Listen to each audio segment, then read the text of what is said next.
The stars looked peaceful from the bridge of the UES Taekwondo. Captain Lee Juno stood with his hands behind his back watching the distant lights. He had no idea that death was coming toward his ship at faster than light speed. Far away in the cold darkness between stars, Admiral Techmore of the Vextar Empire smiled with sharp teeth. His fleet of 200 warships moved like silent hunters through space. Each ship was bigger than 3 human vessels put together. Their weapons could turn a planet into dust. Their shields could stop anything humans might throw at them. "Tell me about these creatures again," Admiral Techmore said to his intelligence officer. "They call themselves humans, sir. Very primitive. Their ships are old and slow. Their weapons are simple. Our scouts say they will surrender quickly when they see our power." Admiral Techmore nodded. "Good. The Vextar Empire needs this colony world. The humans can work in our mines or they can die. I do not care which they choose." The alien fleet dropped out of hyperspace near the human colony of New Sol. The planet was green and blue, with white clouds swirling over its surface. 50,000 humans lived there in small cities and farms. They had no idea what was about to happen. On the Taekwondo, alarms started screaming. Captain Juno ran to his command chair as his crew rushed to their stations. "Report!" he shouted over the noise. 200 alien ships just appeared, sir," called out communications officer Yoon Hyunwoo. His voice shook with fear. "They're huge!" Captain Juno looked at the main screen. The alien ships looked like black metal sharks with glowing red eyes. They moved in perfect formation, surrounding the planet like a net. "Sir," said Tactical Officer Han Subin, "we're getting a message from the colony. They want to know what to do." Captain Juno closed his eyes for a moment. The Taekwondo was 40 years old. Half her systems did not work properly. She was supposed to be scrapped next month. His crew was small, mostly old veterans and young officers nobody else wanted. But she was the only warship in the system. "Where's the nearest fleet?" he asked.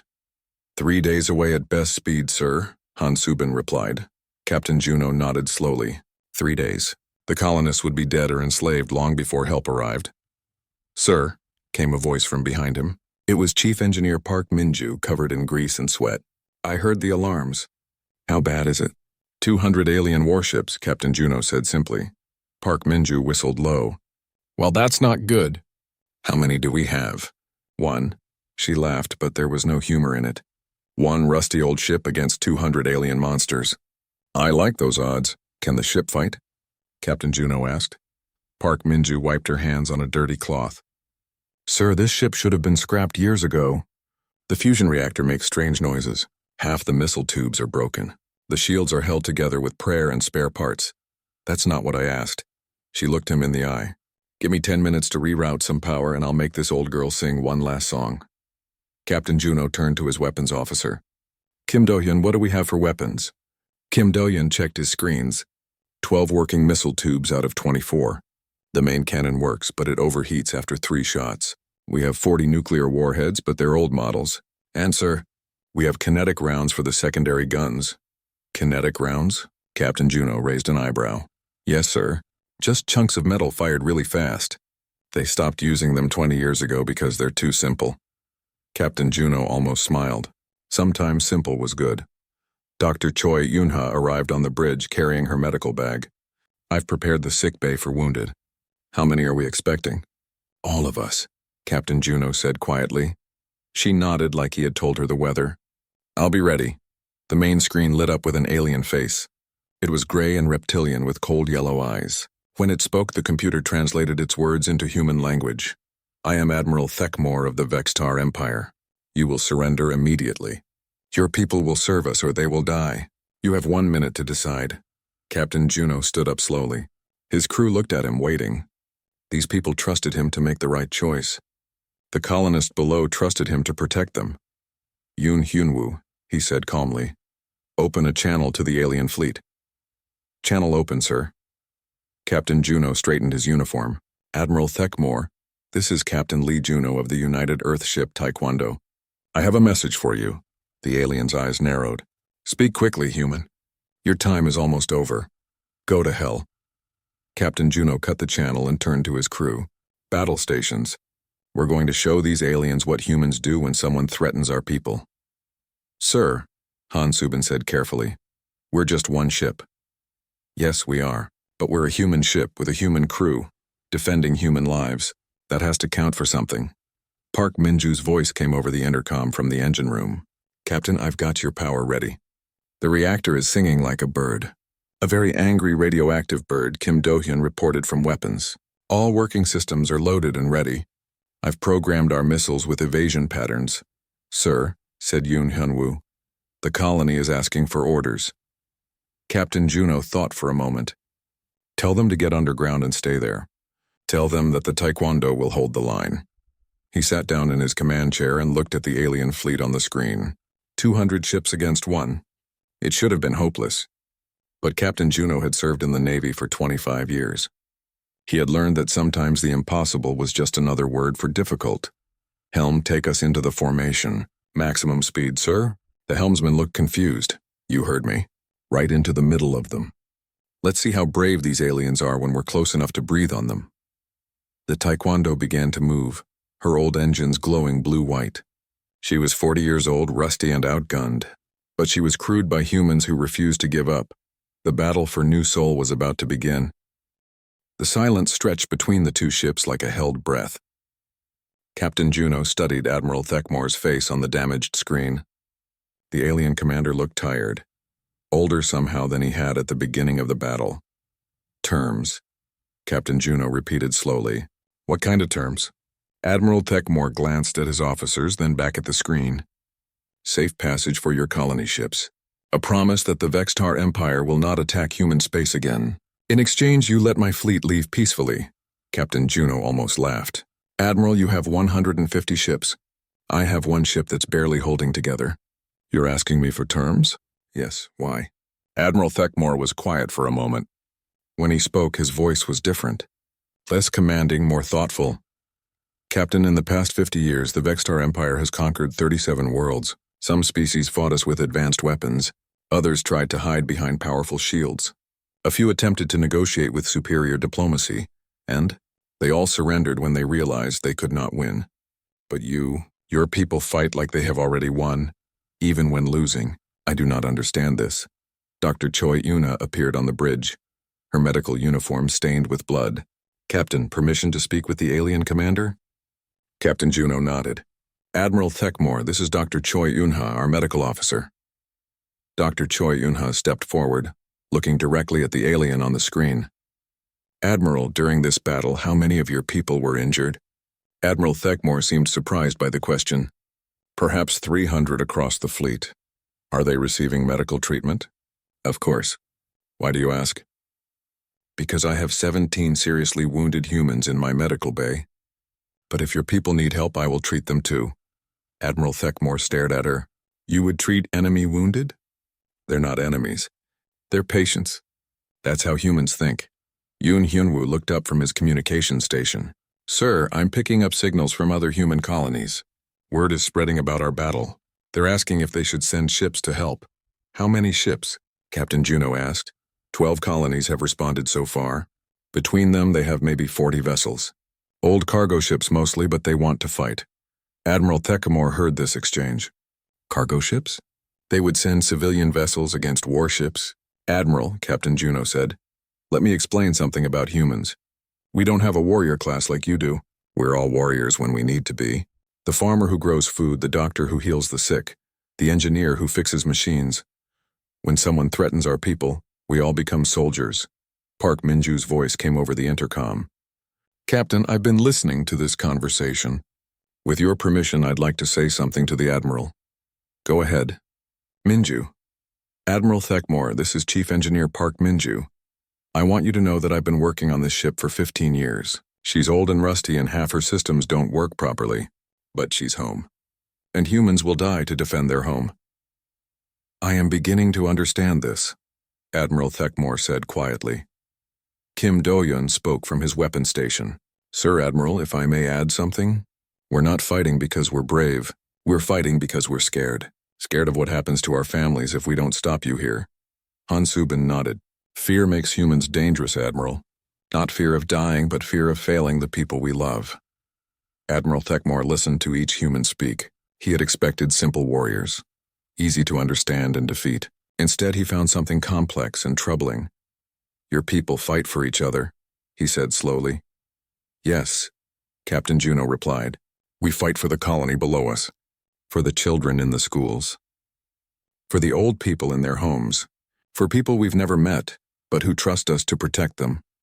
The Vextar Empire fights for conquest, for resources, for glory. And how's that working out for you? Admiral Thekmore looked around his damaged bridge. His flagship was crippled. Several ships in his fleet were destroyed or damaged. His crew was frightened and confused. Not as well as I expected, he admitted. Admiral, Captain Juno said, can I ask you something? Yes. Why do you conquer other worlds? What does your empire really want? Admiral Thekmore thought about the question. Resources. Living space power. The same things every empire wants, but why take them by force? Why not trade for them? Make alliances? Because conquest is easier. Weaker species give us what we want without argument. Are humans a weaker species? Admiral Thekmore looked at the wreckage of his formation, at the human ship that should have been destroyed hours ago but somehow still fought on.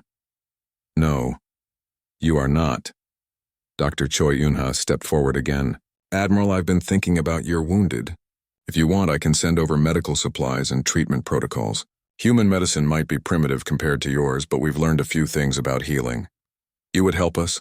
Helping injured people isn't political. It's just the right thing to do. Admiral Thekmore felt something he had not experienced in years. Shame. His empire took what it wanted by force. These humans offered help to their enemies simply because it was right.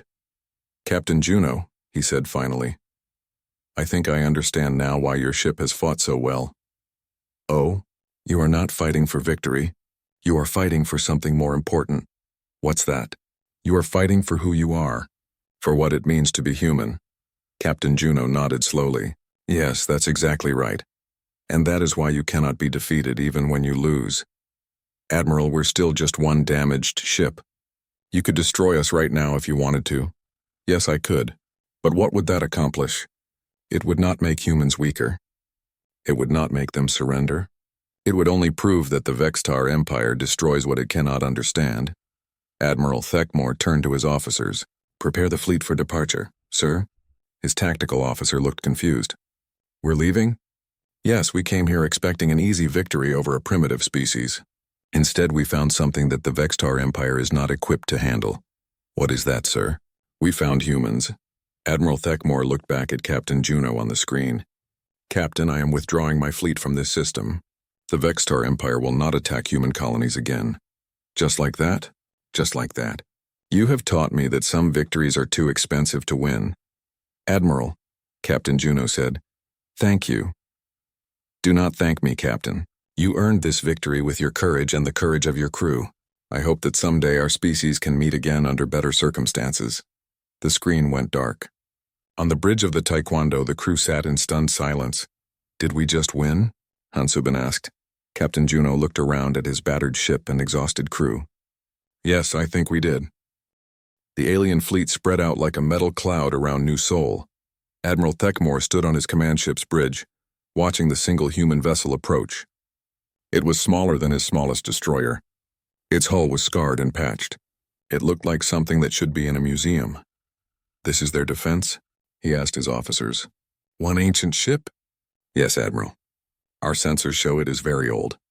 Its weapons are primitive. This will be easy. Admiral Thekmore felt disappointed. He had hoped for at least a small challenge.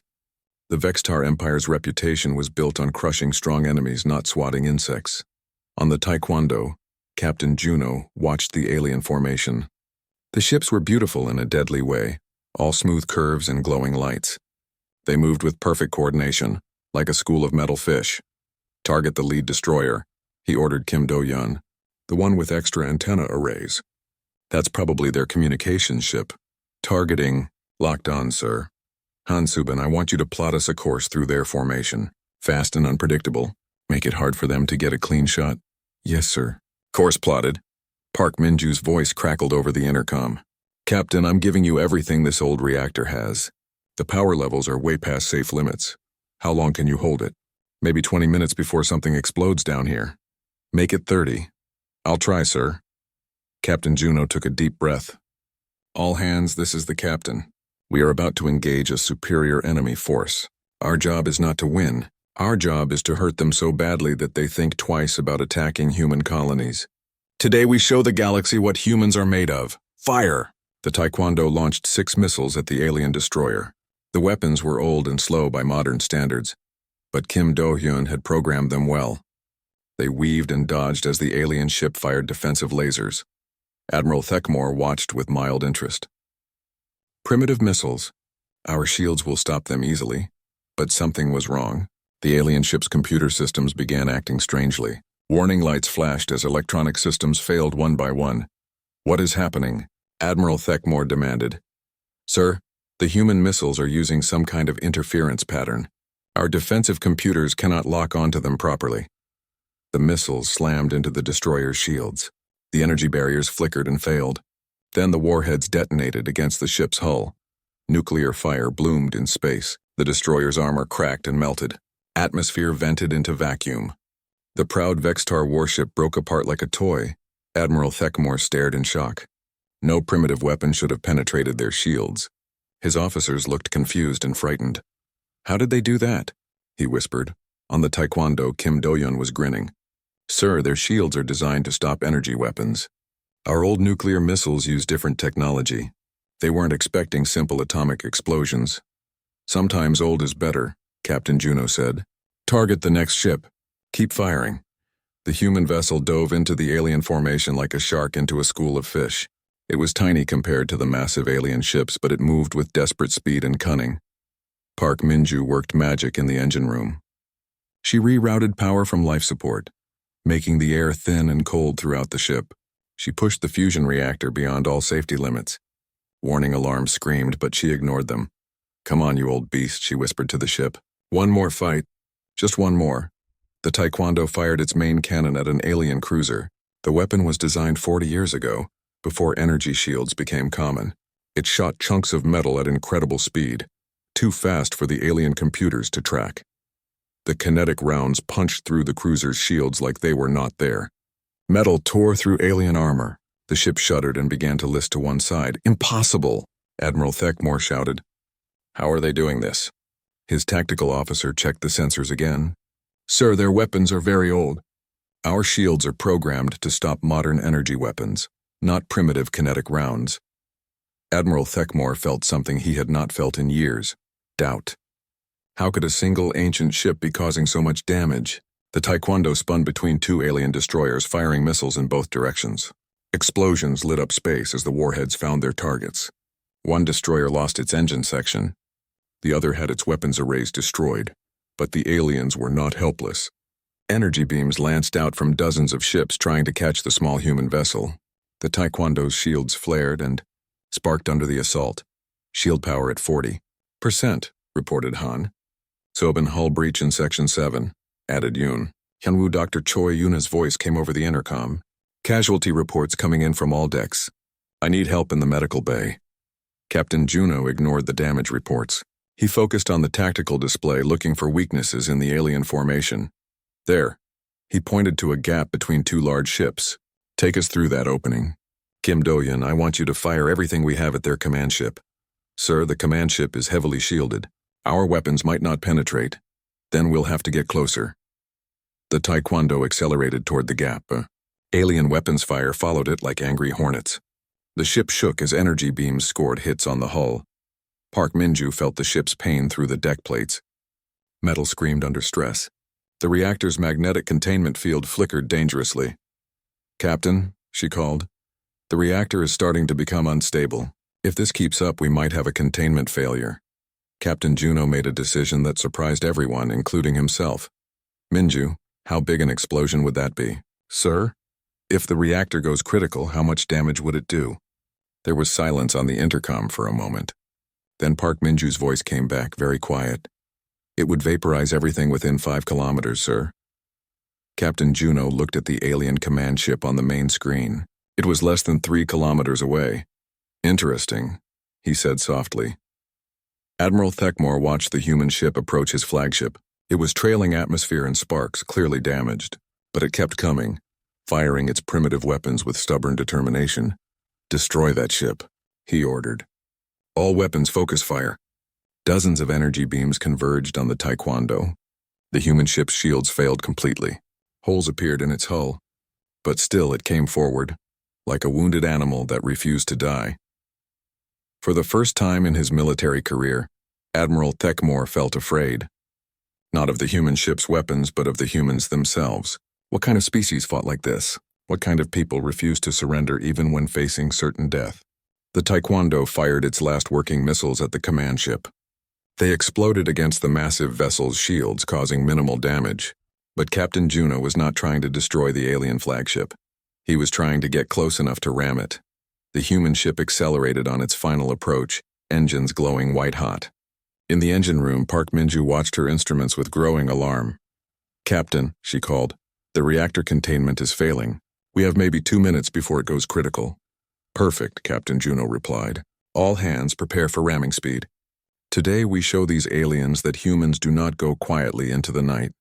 The Taekwondo raced toward the alien command ship, carrying 40 years of service, a crew that refused to quit, and a nuclear reactor about to explode. The Taekwondo raced toward the alien command ship like a guided missile. Captain Juno gripped his command chair as the ship shook violently. Sparks flew from damaged control panels. The lights flickered on and off. "Hull breach in sections 4, 7, and 12, reported Han Subin, her voice steady despite the chaos. "We're losing atmosphere fast." "Emergency bulkhead sealed," added Yoon Hyunwoo. "But sir, we've lost contact with the aft weapon systems." Captain Juno watched the alien command ship grow larger on the main screen. It was a massive vessel, easily 10 times the size of the Taekwondo. Its weapons were turning toward them, preparing to deliver a killing blow. In the medical bay, Dr. Choi Yoonha worked frantically to save wounded crew members. The ship's violent movements threw her against walls and equipment. She had 17 injured people and not enough supplies to help them all. "Doctor," gasped a young engineer with burns on his arms. "Are we going to make it?" Dr. Choi Yoonha looked at the man's frightened face. She could lie and give him false hope, or she could tell the truth. "We're going to hurt them so badly they'll never forget us," she said, continuing to treat his wounds. "That's victory enough." Deep in the ship's belly, Park Minju fought a desperate battle against physics itself. The fusion reactor was coming apart. Magnetic fields that contained burning plasma were failing. Temperature readings climbed far beyond safe limits. "Come on," she whispered to the machine, adjusting controls with quick, expert movements. "Hold together just a little longer. Just until we reach them." The reactor's core temperature spiked again. Warning alarms screamed. According to every safety manual ever written, she should have initiated an emergency shutdown 10 minutes ago. Instead, she fed more power into the containment field. "Captain," she called over the intercom, "I can give you maybe 90 seconds before this whole thing goes critical. After that, we become a very large bomb." 90 seconds is all I need," Captain Juno replied. Admiral Thekmore watched the human ship approach his flagship with growing disbelief. His weapons officers were firing everything they had, but the small vessel kept coming. Its hull was torn open in dozens of places. It should have been destroyed 3 times over. "Sir?" his tactical officer said with obvious fear. "The human ship is not slowing down. I think they mean to ram us. Impossible. No sane species would attempt such a thing." "Sir, perhaps these humans are not sane." Admiral Thekmore stared at the damaged ship on his screen. The human vessel was trailing fire and debris, but its engines still burned bright. For the first time in his long military career, he felt genuine respect for an enemy, and genuine fear. "All ships," he ordered, "focus fire on the human vessel. Destroy it before it reaches us." Energy beams from 50 alien ships converged on the Taekwondo. The human ship's armor melted and vaporized. Entire sections were blown away. But the ship's core structure held together through sheer stubbornness and excellent engineering. Kim Do-hyun fired the ship's remaining weapons at the alien flagship's shield generators. He could not penetrate the massive ship's defenses, but he could weaken them. "Target their shield projectors," he called to his remaining gunners. "If we're going to ram them, let's make sure we get through their shields first." The Taekwondo's guns fired streams of kinetic rounds at the alien ship's shield generators. The old-fashioned metal bullets punched through energy barriers designed to stop advanced plasma weapons. One by one, the shield projectors exploded. "Their forward shields are down to 60%, reported Han Subin. "Good enough," Captain Juno said. "All hands brace for impact." But something unexpected happened. The alien command ship began to turn away. Admiral Thekmore had made a decision that would haunt him for the rest of his life. Instead of standing firm and letting the human ship ram his flagship, he ordered his pilot to evade. "Emergency turn. Get us away from that ship." The massive alien vessel began to lumber to one side, its engines straining to move its enormous bulk. It was too big and too slow to evade completely, but it might avoid a direct hit. Captain Juno saw the alien ship trying to escape. "They're running," he said with satisfaction. Even with all their advanced technology, they're afraid of one old human ship. But the Taekwondo was also in trouble. The ship's steering was damaged. Half the engines were offline. Captain Juno could not change course fast enough to follow the alien ship's evasive maneuver. "Minju," he called. "How much time do we have left?" 30 seconds, maybe less. "The reactor containment field is collapsing." Captain Juno made another split-second decision. "Yoon Hyunwoo, broadcast on all frequencies. I want every ship in both fleets to hear this." "Channel open, sir." Captain Juno stood up from his command chair. Around him, his bridge crew worked at their stations with calm professionalism, even though they all knew they had less than 30 seconds to live. "This is Captain Lee Juno of the United Earthship Taekwondo," he said in a clear, strong voice. "We are about to die, but we die as free humans defending our people. To the colony below, we held the line as long as we could. To the alien fleet, remember this moment. Remember what happens when you threaten humanity." He paused, looking at his crew. These people had followed him into certain death without complaint. They deserve better than to die in an old ship forgotten by history. To anyone listening in human space, they will tell you that we failed today because our ship was destroyed. They are wrong. We succeeded because we showed the galaxy that humans do not surrender. Ever. The Taekwondo passed the alien command ship with less than a kilometer to spare. The reactor's containment field finally collapsed completely. The explosion lit up space like a newborn star. The fusion reactor released all its energy in a single, brilliant flash. The Taekwondo vaporized instantly, along with everything within 5 kilometers. The alien command ship, just outside the explosion's range, was hit by a wave of radiation and debris. Its hull cracked. Its electronics failed. The massive vessel began to drift helplessly. Admiral Thekmore picked himself up from the deck of his bridge. Half his crew was unconscious. The ship's lights were out. Emergency power flickered on and off. "Damage report," he called weakly. "Sir, main power is offline. Navigation is down. Weapons are not responding. We're dead in space." Admiral Thekmore looked at the glowing cloud where the human ship had been. One small old vessel had just crippled his flagship and killed themselves rather than surrender. "Sir," his communications officer said, "we're getting reports from the fleet. Several ships were damaged by the explosion. The other human colonies are sending messages. They're asking if the Vexitar Empire wants to continue this war." Admiral Thekmore thought about the human captain's final words. The man had died believing that his sacrifice meant something. Maybe he was right. "Send a message to the fleet," Admiral Thekmore said quietly. "Prepare to withdraw." "Sir?" "But we still have most of our ships. We could take the colony easily." Admiral Thekmore looked at the expanding cloud of debris that had once been a human starship. "No, we underestimated these humans. They fight like nothing we have ever seen. Send the order to withdraw." "What about the colony?" "Leave it alone. I think we have learned enough about humanity for one day." In the colony below, 50,000 humans watched the alien fleet begin to pull back. They did not understand why the aliens were leaving, but they knew who to thank. The Taekwondo was gone, along with her entire crew. But their sacrifice had saved New Seoul and sent a message across the galaxy. Humanity would not go quietly into the night. The bridge of the Taekwondo was a nightmare of sparks and smoke. Captain Juno pulled himself up from the deck, feeling blood trickle down his forehead. The ship had been thrown violently off course by the shock wave from their own reactor explosion. Wait. He was alive. That was impossible. "Status report," he called out. Han Subin checked her damaged console. "Sir, the reactor." It didn't explode. Not completely. Somehow the containment field held just long enough to vent most of the energy through the damaged hull sections. Captain Juno looked around his bridge. Half the stations were dark. Sparks fell like rain from the ceiling. But his crew was alive and working. "Minju," he called into his communicator. "Minju, respond." Static crackled for several seconds. Then Park Minju's voice came through, weak but clear. "Captain? Sir, are we dead?" Not yet. What's the status of the reactor? Well, sir, I'm not sure how to describe it. The reactor core is gone. Completely vaporized. But the secondary fusion cells are still working. We have maybe 10% power. Captain Juno felt hope stir in his chest. 10% power was not much, but it was better than being dead. Weapons status, he called to Kim Do-yun. We have 6 missiles left, sir.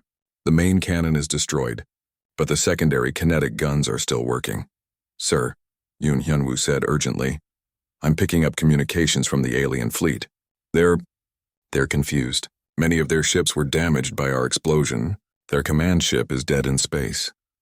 Captain Juno looked at the main screen. The alien fleet was in chaos. Several ships drifted helplessly. Others moved in confused patterns, like a flock of birds that had lost their leader. But they still had over 150 working ships. The Taekwondo had maybe minutes of life left. Sir, Han Subin said quietly, we're getting a signal from the alien command ship. Put it on screen. Admiral Thekmore's face appeared on the damaged display. The alien looked shaken. His bridge was dark behind him, lit only by emergency lights. Human captain, Admiral Thekmore said slowly. I am Admiral Thekmore of the Vextar Empire. Are you still alive? I am Captain Lee Juno of the United Earth ship Taekwondo. Yes, I'm still alive. Are you disappointed? Admiral Thekmore was quiet for a long moment. No, I am impressed. Your ship should have been destroyed an hour ago. Yet here you are. Here I am. Captain Juno, I want to understand something. Why did you not retreat? You could have saved your ship and crew by running away. Captain Juno thought about the question. Why had they stayed? It would have been the smart thing to run. Because those people down there are counting on us to protect them. Because someone has to stand up to bullies. Because that's what humans do. Admiral Thekmore stared at him through the screen. You were willing to die for people you do not even know? Yes, and your crew agreed to this? Captain Juno looked around his bridge. His people were still working, still fighting, even though their ship was falling apart around them. They didn't just agree. They volunteered. Dr. Choi Yun-ha's voice came over the intercom. Captain, I've got good news and bad news. The good news is that most of our wounded will survive. The bad news is that we have injured crew members on every deck. How bad? 17 serious injuries, 43 minor ones. But sir, not one person has asked to evacuate to the escape pods. They all want to stay and fight. Admiral Thekmore heard this exchange through the open channel. His expression changed. The Vextar Empire had conquered dozens of worlds, but they had never encountered anything like this. Captain Juno, he said carefully, my intelligence report said that humans were a weak species, easily frightened, quick to surrender. Your intelligence reports were wrong. I can see that. May I ask you something? Go ahead. What would you do if I ordered my fleet to leave your system and never return? Captain Juno was surprised by the question. Why would you do that? You have more ships than we do. You could still take the colony. Yes, I could. But at what cost? Your one ship has already damaged several of mine. You turned your reactor into a weapon. You nearly killed my entire crew with a suicide attack. If this is how one old human ship fights, what would a full human fleet do? Park Min-ju's voice crackled over the intercom. Captain, I've been thinking about our reactor situation. We still have those secondary fusion cells. If I wire them together and overload them all at once, how big an explosion? Captain Juno asked. Not as big as the main reactor, but big enough. Maybe 2 kilometers range instead of 5. Captain Juno smiled grimly. Admiral Thekmore, are you listening to this? Yes, your engineer is suggesting another suicide attack. She's suggesting that we have options. Even with our ship nearly destroyed, we can still hurt you. The question is, do you want to find out how much? Admiral Thekmore was quiet for a long time. His own crew waited nervously on the dark bridge of their damaged ship. Captain Juno, in all my years of military service, I have never met an enemy like you. The Vextar Empire conquers worlds through superior technology and overwhelming force. We expect other species to surrender when they see our power. And when they don't surrender, they have always surrendered. Until today, Captain Juno leaned forward in his command chair. Admiral, let me tell you something about humans. We're not the strongest species in the galaxy. We're not the smartest. We don't have the best technology, but we have something that your empire has never learned to deal with. What is that? We're too stupid to know when we're beaten. Kim Do-hyun spoke up from his weapons station. Captain, I've been analyzing their ship formations. If we position ourselves correctly, we could take out their ammunition ships with our remaining missiles. Without resupply, their fleet would have to retreat anyway. You see, Captain Juno said to Admiral Thekmore, even now my people are thinking of ways to hurt you. We could ram your supply ships. We could detonate our remaining fusion cells next to your troop transports. We could probably take a dozen of your vessels with us. And you would all die. Yes, but the colony would be safe. And the next time your empire thinks about attacking humans, you'll remember the Taekwondo. You'll remember that we don't surrender, we don't retreat, and we don't forgive. Admiral Thekmore looked at his tactical displays. The human ship was a wreck, barely held together. His fleet still had overwhelming firepower. He could destroy the Taekwondo easily. But then what? The humans would send more ships. And based on what he had seen today, those ships would fight just as fiercely as this one. Captain Juno, he said finally, I believe we should discuss terms. Terms for what? Terms for ending this battle without more bloodshed. I am beginning to think that the Vextar Empire may have chosen the wrong enemy.